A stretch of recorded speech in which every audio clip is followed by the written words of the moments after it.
अस्सलामुअलैकुम वरहमतुल्लाहि वबरकातुहू। Abdul Majid info YouTube channel की जानब से हाफिज़ अब्दुल माजिद आपसे मुखातिब हूँ और आज हम एडोब इलस्ट्रेटर की क्लास नंबर 10 में मौजूद हैं। आज की क्लास प्रीवियस क्लास के साथ अटैच है।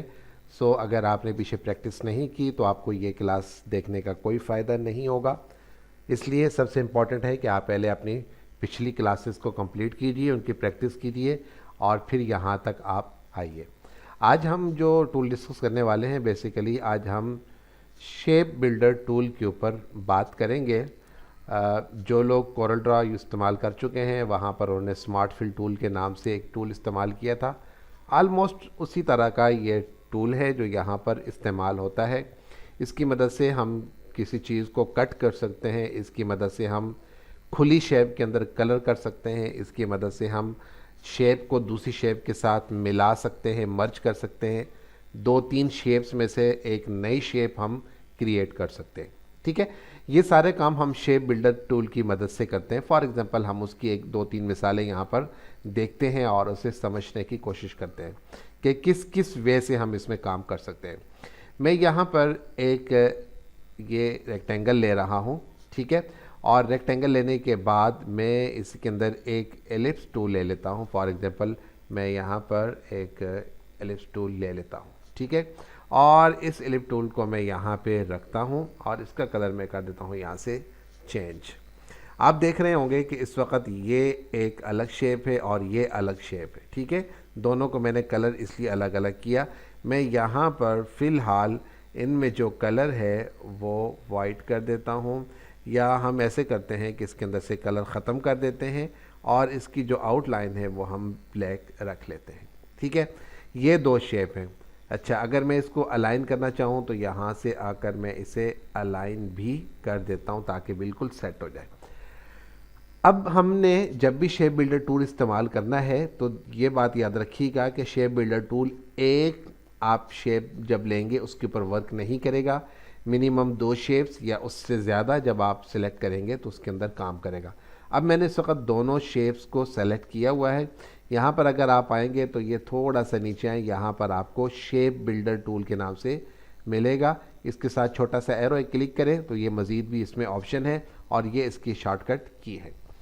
अच्छा, जैसे ही मैंने इसके ऊपर क्लिक किया और मैं अपनी शेप के पास लेकर आता हूँ तो देखिए मेरे शेप के अंदर का जो कलर है वो ऑटोमेटिकली चेंज हो जाता है, ठीक है। अब मिसाल के तौर पर मैं क्या कर रहा हूँ, ये देखें इस वक्त मेरी जो कर्सर है उसके साथ प्लस का निशान है, ठीक है। मैं अगर इसको इसके साथ इस तरह से लेफ़्ट माउस क्लिक को दबा कर रखते हुए यहाँ पर मैं क्लिक करता हूँ, ठीक है। यहाँ देखें ये सारा मैंने इस पर क्लिक किया। जैसे ही मैंने क्लिक किया आप देखेंगे कि इसके अंदर जो शेप थी ये वाली वो यहाँ से इसके साथ मर्ज हो चुकी है, यहाँ से ख़त्म हो चुकी है, ठीक है। अगर मैं यही अमल इससे ही दोहराऊँ इस तरीके से तो आप देखेंगे कि यहाँ पर आपको एक नई शेप बनी हुई दिखाई दे रही है। देखें कितनी खूबसूरती के साथ उसने एक नई शेप को ड्रॉ कर दिया है।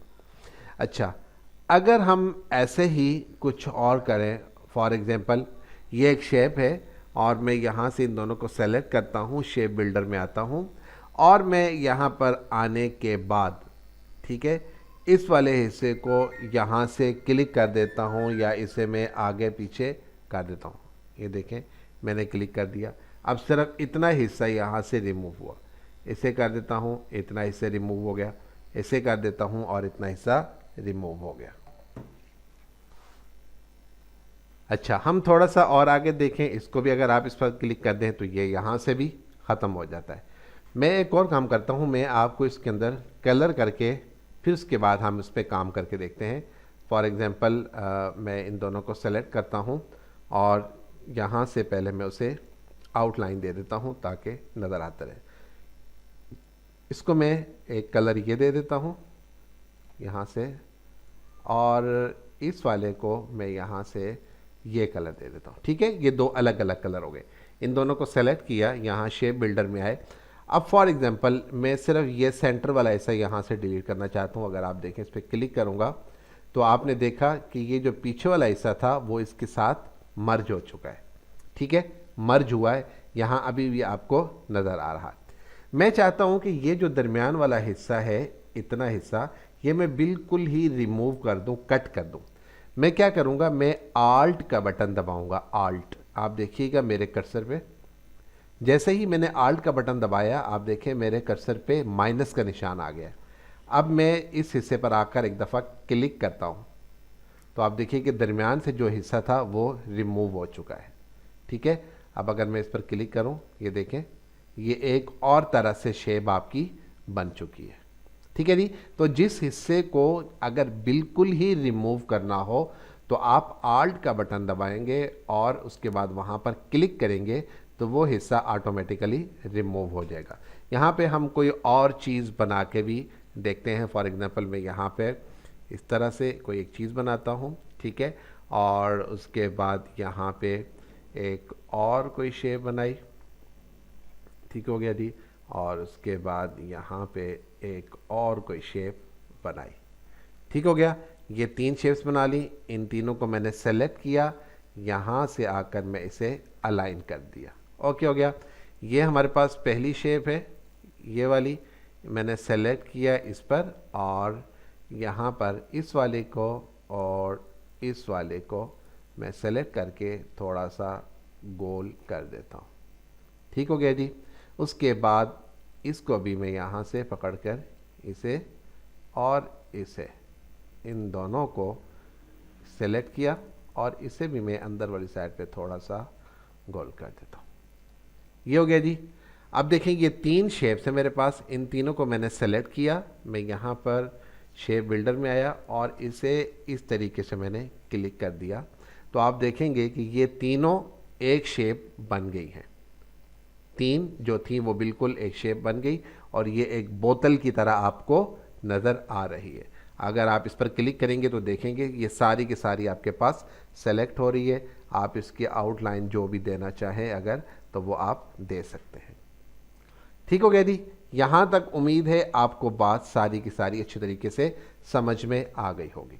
अच्छा, शेप बिल्डर टूल की मदद से हम और भी कोई काम कर सकते हैं। फॉर एग्जांपल, आपने एक बिजनेस कार्ड बनाया कोई भी, ठीक है, कलर आप जो भी सेलेक्ट करना चाहें वो बाद में भी आप चेंज कर सकते हैं, उसका कोई इशू नहीं है। फॉर एग्जांपल ये कलर लिया। अच्छा, मैं यहाँ पे कोई एक डिज़ाइन बनाना चाहता हूँ, मैंने एक डिज़ाइन ये लिया समझाने के लिए, ठीक है जी, और इसमें मैंने कलर कर दिया ये वाला, या कोई और कलर करते हैं ब्लू कलर का, ठीक है, और इसे मैंने चेंज किया यूँ और इसे मैंने रखा यहाँ पर, ठीक है जी। ये इसके बिल्कुल बराबर में आपको नज़र आ रहा होगा। थोड़ा सा मैं इसका साइज़ जो है वो छोटा कर देता हूँ और इसे हम रखते हैं यहाँ पे बिल्कुल सेंटर में, ठीक हो गया। इसी की मैंने एक कॉपी ली, यहाँ पर थोड़ा सा यहाँ ऊपर रख के कॉपी ले ली। अब आप देख रहे होंगे कि इसका कुछ हिस्सा यहाँ हमारा आउट हो चुका है। मैं अगर इसे आउटलाइन दूँ तो ये देखें आपको इसकी आउटलाइन नज़र आ रही होगी। एक इसकी मैं कॉपी पकड़ता हूँ यहाँ से और यहाँ पर सेंटर में लाके यहाँ पे कहीं पे भी, ठीक है, एक कॉपी इसकी रख देते हैं। अब ये जो बाहर जो हिस्सा है इसे हम रिमूव करना चाहते हैं, तो हम क्या करेंगे, इसे सेलेक्ट किया, शिफ्ट का बटन दबाया, इसे भी सेलेक्ट किया और इसे भी, इसको आपने सेलेक्ट नहीं करना, ठीक है। शेप बिल्डर में आए, क्लिक किया, अब ये देखें ये वाला हिस्सा आपको कलर अलग से नज़र आ रहा होगा, इसका भी और इसका भी। अब आपने इसको डायरेक्ट क्लिक नहीं करना, बल्कि आप पहले आल्ट का बटन दबाएं, क्लिक करें, आल्ट का बटन दबाएं, क्लिक करें। देखें कितनी आराम और सुकून के साथ आपने यहाँ से इसका हिस्सा कट कर दिया। आप इस पर क्लिक करें, आप इस पर क्लिक करें, आप इस पर क्लिक करें, इससे कोई आउटलाइन अगर आप देना चाहें तो आउटलाइन भी आप दे सकते हैं, कोई इशू नहीं है, ठीक है। ये दरमियान में आपने उसकी अच्छे तरीके से कटिंग करनी है, वो आप गौर से देख लेंगे। अब मैं यहाँ पे क्या करता हूँ, मैं पेन टूल की मदद से एक डिज़ाइन बनाता हूँ। फॉर एग्ज़ाम्पल मैंने यहाँ पर एक डिज़ाइन बनाया, ठीक है। अब मुझे इसी के अंदर ही कुछ करना है, तो अब मेरा ये हिस्सा एक्स्ट्रा है, मैं क्या करूँगा, यहाँ पर आऊँगा और यहाँ पर आकर क्लिक किया। क्लिक करने के बाद मैंने इस हिस्से को तब्दील करना है। मैं इस हिस्से के अंदर जो भी चेंजिंग करना चाहूँ, फॉर एग्जांपल मैं यहाँ पे एक एंकर पॉइंट ऐड कर देता हूँ। ये मैंने ऐड कर दिया, यहाँ से आके क्लिक किया और उसके बाद मैं इस पर क्लिक करके इसे कहीं से भी आगे पीछे मूव कर सकता हूँ। ये देखिए, ऐसे किया मैंने, यूँ डिज़ाइन बनाना, जो भी आपने डिज़ाइन बनाना हो वो आप यूँ डिज़ाइन बना सकते हैं। अच्छा, अब डिज़ाइन तो बन गया, लेकिन जो हिस्सा बाहर रह गया, अब मैंने इन दोनों को सेलेक्ट किया, शेप बिल्डर में आया और ये जो बाहर वाला हिस्सा है, आल्ट का बटन दबाकर क्लिक किया और ये बिल्कुल आपको हिस्सा नज़र आ रहा है। इसका मतलब शेप बिल्डर टूल की मदद से आप कोई भी हिस्सा कट भी कर सकते हैं और आपस में मर्ज भी कर सकते हैं, और इसे किसी भी तरीके से इस्तेमाल करना चाहे आप उसे इस्तेमाल कर सकते हैं। अच्छा, शेप बिल्डर टूल की मदद से ही आप बहुत सारी अच्छे अच्छे बेहतरीन किस्म के लोगो डिज़ाइन कर सकते हैं और उनमें मुख्तलिफ़ चीज़ें ऐड कर सकते हैं। मिसाल के तौर पर मैं यहाँ पर एक लोगो ऐड करता हूँ। फॉर एग्ज़ाम्पल मैंने यहाँ पर लिखा सी, ठीक है, और यहाँ पे मैं ले लेता हूँ के, ले लेता हूँ या एस ले लेता हूँ, कोई एक वर्ड ले लिया। फॉर एग्ज़ाम्पल मैंने यहाँ पर लिया जी के, ठीक है। अब ये दो वर्ड्स मेरे पास हैं, मैं इन दोनों को पहले सेलेक्ट करके यहाँ से करैक्टर से आकर इनका जो साइज़ है वो थोड़ा सा और बड़ा कर लेता हूँ, ठीक है। अब मैं क्या करता हूँ, इसको एक कलर दे देता हूँ और इसे मैं कलर कोई और दे देता हूँ, ये वाला। आपने देखा मेरे पास दो अलग अलग वर्ड्स हैं, मैं इन दोनों को बड़ा भी कर देता हूँ और मैं इसे इसके करीब भी ले आता हूँ। ठीक हो गया, ये दो वर्ड हो गए। अब मैं चाहता ये हूँ कि ये मेरा सी है और ये मेरा के है, यहाँ पर मेरा सी के से ऊपर हो और यहाँ पर मेरा सी के से नीचे हो जाए। ठीक हो गया, बात समझ रहे हैं आप, फॉलो कर रहे हैं। अगर मैं आपको इसकी एक दूसरी मिसाल दूँ तो मैंने यहाँ से एक एलिप्स टूल लिया, ठीक है, और दोबारा मैं यहाँ से एक एलिप्स टूल ले लेता हूँ और यहाँ से एक और ले लेता हूँ। इन तीनों को मैं सेलेक्ट करके इनकी जो फिल कलर है वो ख़त्म कर रहा हूँ और आउटलाइन इनकी लगा रहा हूँ। आउटलाइन में यहाँ से थोड़ी सी बड़ी कर देता हूँ ताकि हमें सही समझ आती रहे। ठीक है, अब करना क्या है, बेसिकली जब हमने इस तरह का कोई काम करना हो, किसी चीज़ को आगे, किसी चीज़ को ऊपर, किसी को नीचे, ठीक है, हम सबसे पहले तो इन सब को करेंगे सेलेक्ट। सेलेक्ट करने के बाद मैं थोड़ा सा इसे बड़ा कर रहा हूँ ताकि हमें नज़र आए कि हम क्या कर रहे हैं। सेलेक्ट करने के बाद आपने यहाँ ऑब्जेक्ट में आना है और यहाँ पर आपको एक ऑप्शन मिलेगी एक्सपेंड। ठीक है, याद रखिएगा कि आपने सेलेक्ट करने के बाद ऑब्जेक्ट में आना है। यहाँ पर आपने कुछ भी नहीं करना, यहाँ पे फिल पे और इन दोनों पे ऑलरेडी चेक होगा, आपने जस्ट ओके कर देना है। ओके करने के बाद आप आएंगे यहाँ शेप बिल्डर में और जिसको ऊपर करना है, ये देखें ये जो लाइन आपको नज़र आ रही है, मैंने एक दफ़ा इस पर क्लिक किया और ये लाइन खींच कर मैं यहाँ तक ले आया। ठीक है, अब ये वाला हिस्सा मेरा यहाँ से ऑलरेडी ऊपर हो चुका है। अब मैंने क्या करना है, इस हिस्से को इसके ऊपर लेकर आना है, मैं इसे इसके ऊपर कर दिया। ठीक हो गया जी।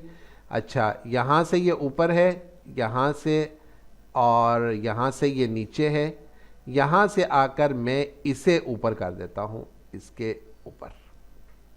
ठीक हो गया जी। ये तीन काम या तीन चीज़ें मैंने अलग अलग कर ली। अब मिसाल के तौर पर दिखाने के लिए मैं आपको इसको देता हूँ एक कलर, इसको दिया मैंने दूसरा कलर, इसको दिया मैंने तीसरा कलर। अब आप देख रहे होंगे कि यहाँ से ये ऊपर है और यहाँ पर आकर बैक हो गया। ग्रीन यहाँ पे ऊपर है, यहाँ से नीचे, ये ब्लू यहाँ से नीचे है और यहाँ से ऊपर है। तो इस तरीके से भी आप अपनी चीज़ों को बहुत अच्छा सा मैनेज कर सकते हैं। अब मिसाल के तौर पर अगर यही काम हम इसके ऊपर करें तो हम ऐसे करेंगे, सेलेक्ट, ऑब्जेक्ट में आए, एक्सपेंड किया, ओके किया और उसके बाद आपने जिसको इसको सेलेक्ट किया, यहाँ पे एक्सपेंड करें, क्लिक किया, यहाँ पर आए। अब किसे ऊपर करना है किसे नीचे वो आप देख लें, इसे आप कर दें इसके ऊपर। ठीक है जी, इसे आपने इसके ऊपर कर दिया, क्लिक हो गया। अब आप देखें ये हिस्सा इसके ऊपर आ गया है और ये हिस्सा इसके नीचे चला गया है।